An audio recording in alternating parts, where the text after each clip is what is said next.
Salam Bapak Ibu Saudara-saudara dan selamat bertemu kembali di YouTube saya Pendeta Rudolf H. Pasaribu Channel. Dengan dan lewat channel ini saya komit untuk senantiasa menyebarkan firman Tuhan karena saya percaya berlandaskan Yesaya pasal 55 ayat 11, firman Tuhan yang saya dan Bapak Ibu Saudara-saudara semuanya juga ikut sebar lewat apapun termasuk lewat khotbah ini tidak akan kembali dengan sia-sia, tetapi akan bekerja sendiri lewat kuasa dan berkat urapan Roh Kudus.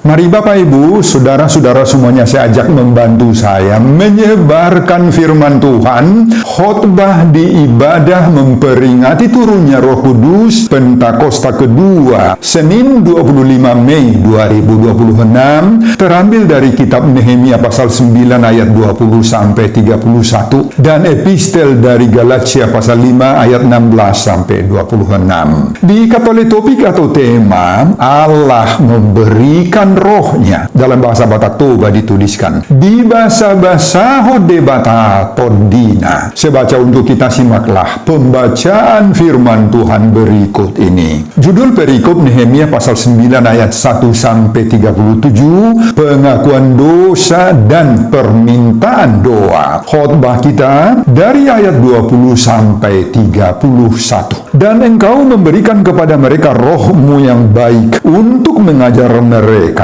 Juga manamu tidak kau tahan dari mulut mereka, dan engkau memberikan air kepada mereka untuk melepaskan dahaga. 40 tahun lamanya engkau memberikan mereka makan di padang gurun. Mereka tidak berkekurangan, pakaian mereka tidak rusak, dan kaki mereka tidak bengkak. Engkau menyerahkan kepada mereka kerajaan-kerajaan dan bangsa-bangsa, dan membagikan itu kepada mereka sebagai daerah perbatasan, sebab mereka duduki tanah dari Sihon, raja negeri Hesbon, dan tanah dari Og, raja negeri Basan. Engkau membuat anak-anak mereka menjadi banyak seperti bintang-bintang di langit, dan membawa mereka ke tanah yang kau suruh kepada nenek moyang mereka untuk dimasuki dan diduduki. Lalu anak-anak itu memasuki dan menduduki tanah itu, dan engkau menundukkan di hadapan mereka penduduk tanah itu, yakni orang-orang Kanan, dan menyerahkan orang-orang itu, baik raja-raja mereka maupun bangsa-bangsa tanah itu, ke tangan mereka, supaya orang-orang itu diperlakukan sekehendak hati mereka. Mereka merebut kota-kota yang berkubu dan tanah yang subur. Mereka merampas rumah-rumah yang penuh berisi berbagai-bagai barang baik, tempat-tempat air pahatan, kebun-kebun anggur, dan kebun-kebun zaitun, dan pohon-pohon buah-buahan dalam jumlah yang sangat banyak. Mereka makan dan menjadi kenyang dan gemuk. Mereka hidup mewah karena kebaikanmu yang besar. Tetapi mereka mendurhaka dan memberontak terhadapmu. Mereka membelakangi hukummu dan membunuh nabi-nabimu yang memperingatkan mereka dengan maksud membuat mereka berbalik kepadamu. Mereka berbuat nista yang besar. Lalu engkau menyerahkan mereka ke tangan lawan-lawan mereka yang menyesakkan mereka, dan pada waktu kesusahan mereka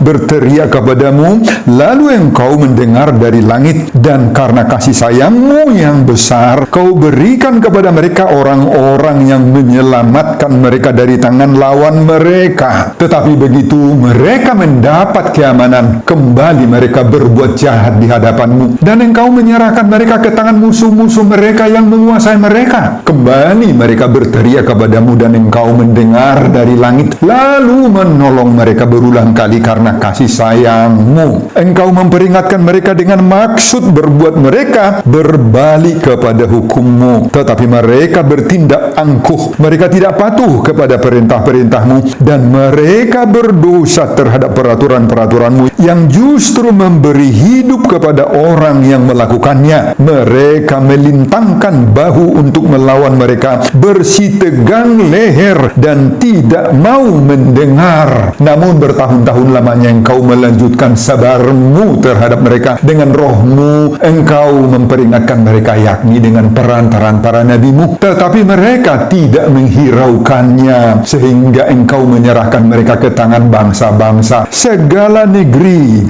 Tetapi karena kasih sayangmu yang besar, engkau tidak membinasakan mereka sama sekali dan tidak meninggalkan mereka, karena engkaulah Allah yang pengasih dan penyayang. Nah, Bapak, Ibu, dan saudara-saudara, demikianlah nats khotbah kita di ibadah memperingati turunnya Roh Kudus Pentakosta kedua, Senin 25 Mei 2026, dihubungkan dengan topik Allah memberikan rohnya di bahasa Hodebata atau Dina. Saudara, perlu kita ketahui siapa Nehemia ini. Nah, sebelum kita telusuri siapa Nehemia ini, perlu juga kita ketahui terlebih dahulu keadaan, kondisi, dan situasi bangsa Israel saat itu. Setelah bangsa Israel kembali dari pembuangan Babel dan tiba di negerinya sendiri di Israel atau di Yerusalem di tahun 538 sebelum Kristus. Banyak pergumulan, tantangan, dan penderitaan yang harus dihadapi orang Israel dalam hal politis, ekonomi, hidup sehari-hari, dan bahkan dalam hal kerohanian, keagamaan. Segala sesuatu harus mereka mulai dari nol, dari awal, dari dasar.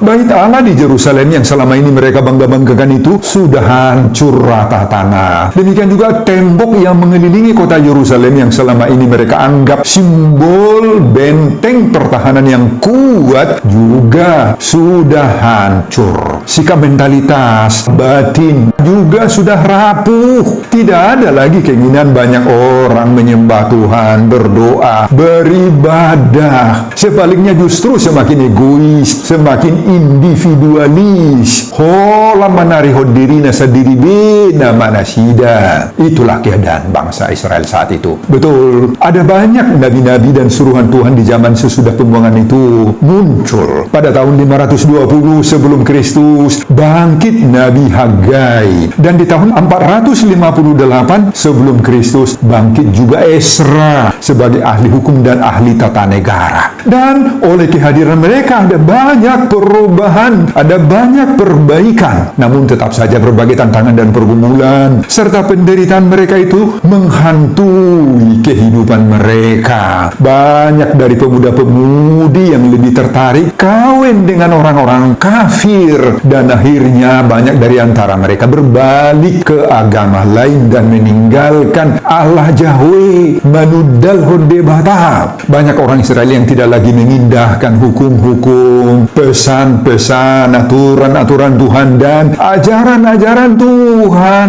Demikian juga tembok dalam bahasa Batak Toba, parik di Huda Yerusalem itu dibiarkan hancur. Nah, saudara, berita dan keadaan orang Israel di tanah leluhur Yerusalem itu sampai ke telinga, ke pendengaran seorang yang bernama Nehemia. Sekali lagi, siapa Nehemia ini? Nehemia adalah seorang Yahudi yang masih tetap tinggal dan memiliki posisi penting dan strategis di istana Raja Persia bernama Artaxerxes sebagai juru minum raja, si tahu tuak anggurni raja. Ketika Nehemia mendengar berita itu, dia sangat berduka, hatinya mendongkol, terluka mendengar berita saudara-saudaranya yang tinggal di kampung halamannya di Yerusalem. Pada saat itulah Raja Artaxerxes melihat dia dan bertanya, "Mengapa mukamu muram? Walaupun engkau tidak sakit." "Engkau tentu sedih hati." Nehemia menjawab, "Bagaimana mukaku tidak akan muram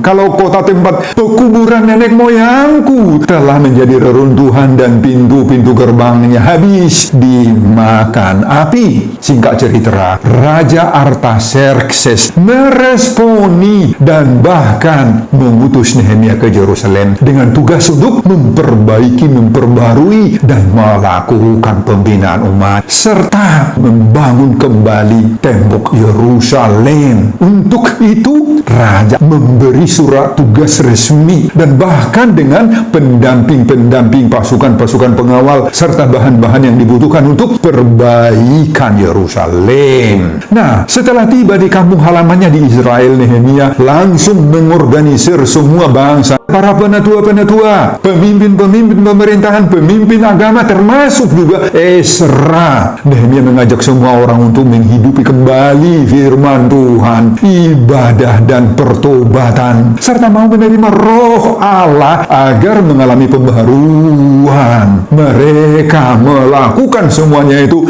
dan tembok Yerusalem itu, tarik Yehuda Yerusalem itu selesai dibangun oleh mereka. Nah, khusus dalam pasal 9 kitab Nehemia ini, kita temukan dua khusus yang dipimpin oleh orang-orang Lewi, dan juga acara resmi pertobatan nasional setelah tembok kota Yerusalem itu selesai dibangun. Pada pasal 8 dan pasal 9, Ezra membacakan kitab Taurat kepada umat itu. Lalu bangsa itu tersentuh dan mau bertobat. Orang-orang Lewi menjelaskan firman kepada umat, sedangkan Nehemia terus memimpin pembaharuan rohani dan pembangunan bangsa. Nah, saudara, mari kita lihat pokok-pokok khotbah kita pada Nehemia pasal 9 ayat 20-31 ini. Ayat 20, Allah memberikan rohnya sebagai penuntun. Ayat inilah dasar kenapa nats ini ditempatkan dalam ibadah memperingati turunnya Roh Kudus Pentakosta kedua, Senin 25 Mei 2026. Roh Kudus adalah roh yang baik yang mengajar umat. Gereja masa kini dipanggil untuk hidup dalam tuntunan Roh Kudus. Pada ayat 21 sampai 25, Allah memelihara umatnya itu meski umat itu memberontak. Israel tetap diberi mana, air, dan berbagai-bagai berkat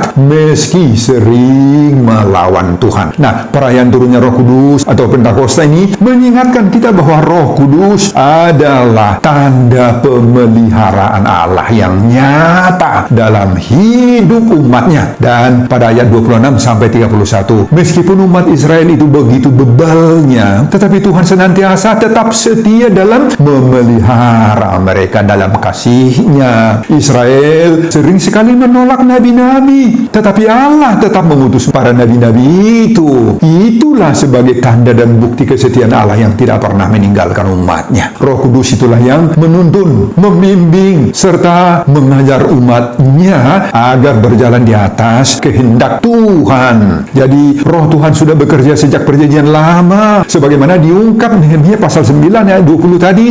Roh Kudus itulah yang mengajar, memimpin, menegur, dan memelihara umat Israel. Ini menunjukkan bahwa Roh Kudus bukan baru ada pada saat Pentakosta. Roh Kudus itu sudah bekerja sejak dahulu, tetapi di perjanjian lama karya roh masih terbatas pada orang-orang tertentu saja. Sedangkan di perjanjian baru, roh sudah dicurahkan atas semua orang-orang percaya. Nah, saudara, itulah yang diserukan topik perayaan turunnya Roh Kudus Pentakosta kedua, Senin 25 Mei 2026. Allah memberikan rohnya di basa-basa hodebata todina. Amin, Bapak Ibu dan saudara-saudara. Nah, saudara, itulah isi khotbah kita di ibadah memperingati turunnya Roh Kudus Pentakosta kedua, Senin 25 Mei 2026. Dihubungkan dengan topik Allah memberikan rohnya di basa-basa hodebata todina. Apa pengajaran Tuhan bagi kita lewat khotbah ini? Pengajaran pertama, Allah memberikan rohnya untuk mengajar, menuntun, dan membimbing umatnya. Nah, pada ayat 20 berkata, Engkau memberikan juga rohmu yang baik untuk mengajar mereka. Nah, saudara, Allah tidak membiarkan umatnya berjalan sendiri. Ia memberi rohnya untuk mengajar, untuk membimbing, dan untuk menuntun mereka untuk dapat mengerti kehendak Allah. Artinya, kehidupan umat Tuhan itu tidak cukup hanya memiliki pengetahuan agama saja. Orang bisa tahu banyak ayat-ayat firman, bisa aktif di gereja, tetapi tetap tidak tidak mau peka pada pimpinan Roh Kudus, tidak ada artinya semuanya itu, Bapak Ibu, kalau begitu. Karena itu Allah memberi rohnya supaya umatnya itu tidak hanya sekedar tahu tentang jalan Tuhan, tentang firman Tuhan, melainkan sungguh-sungguh mengaplikasikan, menerapkan, menghidupi, berjalan di jalan firman, di jalan Roh Kudus. Itu, saudara, dalam kehidupan sehari-hari kita sering bingung mengambil keputusan yang pas, seperti misalnya untuk memilih pekerjaan yang pas, untuk menentukan jodoh, mengarahkan pendidikan anak-anak kita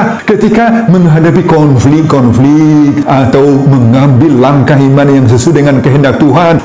Sering kita bingung, sering kita tidak mampu mengambil keputusan yang benar. Nah, pada saat-saat seperti itulah kita sangat membutuhkan lebih dari hanya sekedar logika, pengetahuan, intelektual manusiawi. Tidak cukup hanya untuk itu. Kita membutuhkan apa? Kita butuh Roh Kudus yang harus mengajar hati kita untuk taat, untuk sabar, dan untuk bijaksana. Di saat-saat seperti itulah Roh Allah bekerja sebagai pemandu, pembimbing dalam hidup kita ini. Seperti peranan Google Maps atau GPS. Nah, di zaman modern ini GPS begitu sangat-sangat penting tuh. Karena ada GPS itu, maka kita mampu menuju tujuan kita. Saudara, GPS itu tidak hanya menunjukkan arah, tetapi juga menyesuaikan rute saat kita salah jalan. Nah, saudara, seperti GPS itulah Roh Kudus menuntun kita kembali ke jalan Tuhan. Roh Kudus adalah GPS rohani yang menuntun kita agar kita tidak mau tersesat dalam dosa, dalam perjalanan hidup yang penuh dengan berbagai tantangan ini. Makanya Bapak Ibu, kita semua jemaat Tuhan, siapapun kita perlu belajar peka, tinggilma, sipareota kepada pimpinan roh melalui firman, melalui doa, dan melalui ketaatan kita kepada suara Tuhan, suara Roh Kudus. Inilah pengajaran yang sungguh indah saat kita memperingati turunnya Roh Kudus Pentakosta. Yang kedua ini, kita diingatkan bahwa Allah memberi rohnya supaya umatnya diajar, dituntun, dibimbing, bukan dibiarin kita ini bingung terus. Topik perayaan turunnya Roh Kudus memastikan bahwa Allah memberikan rohnya di basa-basa debat atau dina, menerangi hati kita agar kita mengerti, memahami, dan mau taat akan kehendak Allah serta mau berjalan di jalan yang benar. Terapkanlah itu dalam hidup kita, Bapak Ibu. Pengajaran kedua, Roh Kuduslah pemelihara hidup umat di tengah berbagai pergumulan sehari-hari. Nah, saudara, ayat 21 sampai 25 menunjukkan bahwa Allah tidak hanya memberi roh, tetapi juga memelihara umatnya dengan manna, dengan air, dan dengan penyertaan selama 40 tahun, Bapak Ibu, di padang gurun. 40 tahun. Ini menegaskan bahwa roh Allah tidak bekerja di ruang kosong. Roh Allah hadir dalam kehidupan yang nyata dari kita. Saat-saat kita membutuhkan hal-hal real, hal-hal yang nyata, ketika kita dalam pergumulan, kondisi sulit, pahit, di sanalah Roh Kudus itu hadir. Ketika bangsa Israel berada di padang gurun, mereka tidak punya sumber daya yang cukup toh. Mereka tidak punya jaminan hidup, jaminan makanan, jaminan kebutuhan. Tetapi Tuhan memberikan semua kebutuhan-kebutuhan itu dengan berbagai-bagai cara. Saudara, dalam bagian ini Nehemia juga mengingat meski umat Israel itu sering memberontak, Allah tetap memberi mereka itu manna, air, berbagai-bagai berkat. Apa artinya itu? Allah begitu peduli pada kebutuhan jasmani, material, dan non-material umatnya. Nah, saudara, ini mengingatkan kita bahwa Allah itu memperhatikan kebutuhan sehari-hari kita. Di saat lapar, di saat haus, ketika mengharungi perjalanan hidup dan masa depan yang keadaannya sulit ditebak, maka Allah yang memberi rohnya menuntun kita. Allah peduli kepada setiap permasalahan rumah tangga kita, permasalahan ekonomi, permasalahan kesehatan, dan memberikan kekuatan bagi kita. Seperti seorang ibu yang tetap memasak untuk anaknya, meskipun anak itu itu sering melawan, memberontak. Kasih ibu itu tidak berhenti. Begitu pula Allah melalui Roh Kudus tetap memelihara umatnya, memelihara kita. Perayaan Pentakosta kedua ini memberi kita pengharapan yang sangat-sangat kuat. Mari kita tetap percaya pada pemeliharaan Allah. Tetaplah percaya bahwa Roh Allah tidak pernah meninggalkan saya, meninggalkan Bapak Ibu. Tuhan tetap memelihara dan menguatkan kita. Allah hadir di padang gurun kehidupan kita. Ini menggambarkan keadaan yang terancam, berbagai-bagai masalah dan hal-hal yang memilukan. Allah hadir di situ, Bapak Ibu. Nah, Bapak Ibu, kita aman bukan karena kita menguasai hidup kita, menguasai keadaan kita, tetapi karena tangan Allah lah yang memegang kendali hidup kita. Dengan topik perayaan turunnya Roh Kudus Pentakosta kedua, Allah memberikan Roh-Nya di basa-basa hodebata atau dina, maka Roh Kudus tidak meninggalkan kita di tengah padang gurun kehidupan itu. Pengajaran ketiga, Allah memberikan Roh-Nya walau umat itu sering tidak setia. Nah, saudara, pada ayat 26-31 disingkapkan adanya sisi-sisi tragis umat Israel. Mereka berulang kali memberontak, tidak taat, mereka menolak para nabi dan mengeraskan hati serta bersikap keras kepala. Namun justru di tengah ketidaksetiaan mereka itu, Allah tetap berbelas kasih dan tidak membinasakan mereka. Inilah inti anugerah Allah itu.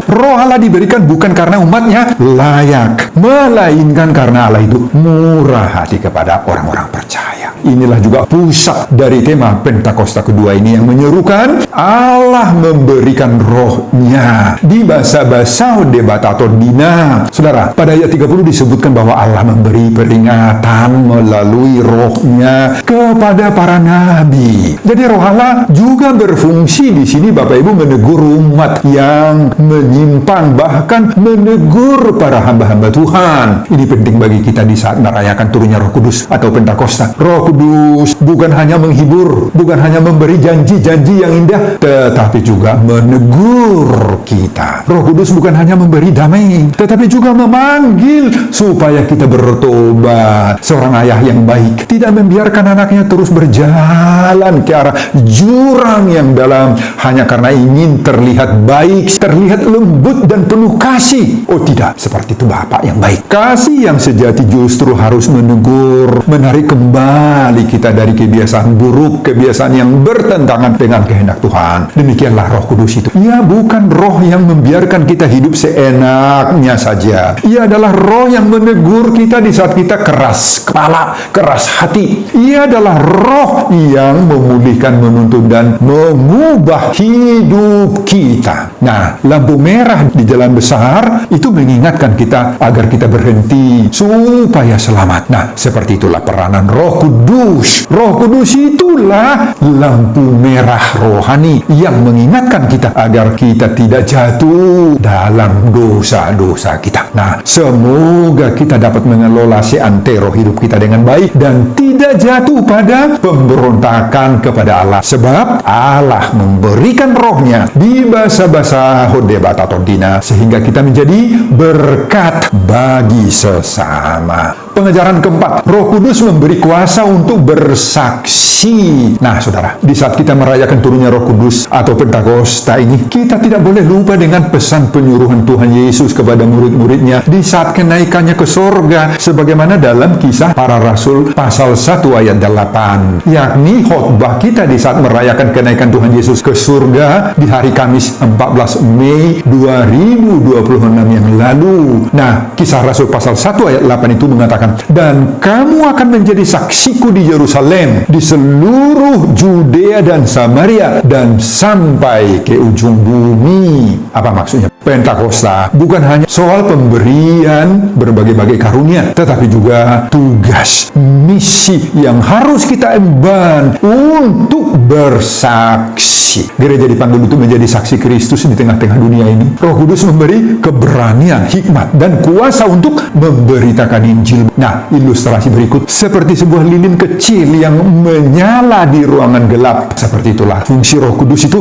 membuat kita menjadi terang di tengah-tengah dunia dunia. Nah, agar kita mampu melaksanakan panggilan Yesus itu, mari kita semua membuka hati kita untuk dipimpin oleh Roh Kudus. Jangan keras kepala Bapak Ibu seperti orang Israel dalam khotbah ini di zaman Nehemia. Tetapi izinkanlah Roh Kudus itu menuntun langkah kita, memelihara hidup kita, menguduskan hati kita, memberi kuasa untuk bersaksi. Dan mari kita terbuka berkata kepada Tuhan, Tuhan, aku mau hidupku dipimpin oleh Roh-Mu. Selanjutnya mari kita terapkanlah pesan penyuruhan Yesus itu dengan mempedomani seruan topik perayaan Pentakosta kedua dalam hidup kita ini dengan baik. Sebab Allah memberikan Roh-Nya di bahasa-bahasa debata atau dina dalam berbagai-bagai praktek yang harus kita lakukan. Pertama, jagalah integritasmu di media sosial dengan tidak menyebarkan fitnah, tidak menghujat, tidak membuli orang. Ketika ada persoalan atau konflik sosial di lingkunganmu, di lingkungan kerjamu, di kantormu, atau di kelompokmu, jadilah dirimu penengah dan bahkan pembawa damai. Kedua, lakukanlah pekerjaan bersaksi itu sampai ke ujung bumi. Nah, mana ujung bumi ini?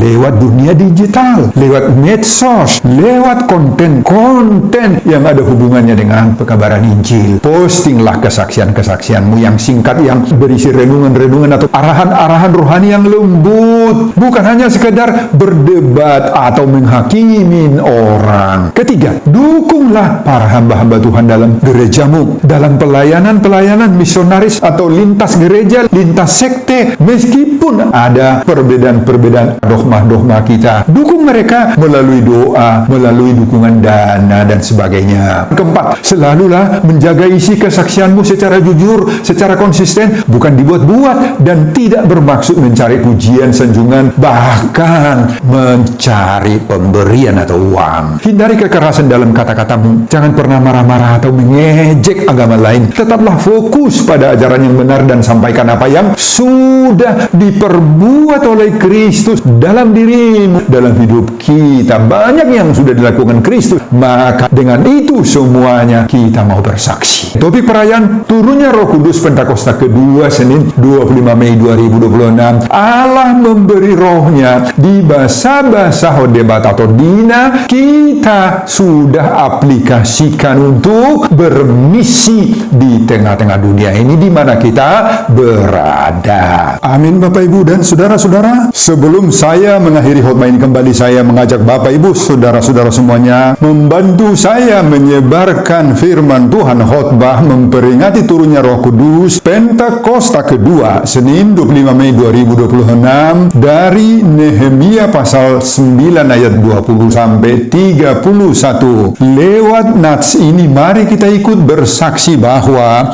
Allah memberikan Roh-Nya di bahasa-bahasa hodebata atau dina termotivasi lewat khotbah ini. Simak juga video-video khotbah saya yang lain agar Bapak Ibu saudara-saudara semuanya memiliki sentuhan dan pemahaman rohani yang semakin diperkaya. Buka di YouTube saya, Pendeta Rudolf H. Pasaribu Channel. Selamat mengikuti ibadah turunnya Roh Kudus Pentakosta kedua. Tuhan Yesus memberkati kita. Salam Horas. Amin. Bapak, terima kasih untuk firman-Mu yang Kau berikan kepada kami pada perayaan turunnya Roh Kudus Pentakosta kedua. Kami bersyukur bahwa Engkau setia memberikan Roh-Mu yang baik. Terima kasih karena Roh-Mu menuntun, memelihara, membimbing, menguduskan, dan memberi kuasa bagi kami untuk bersaksi. Pada hari Pentakosta ini kami menyerahkan hidup kami untuk mau dipimpin oleh Roh Kudus. Jadikan kami jemaat yang setia, yang kudus, dan yang berani untuk bersaksi tentang Kristus. Berkati hamba-Mu dalam mempersiapkan khotbah-khotbah berikutnya. Amin.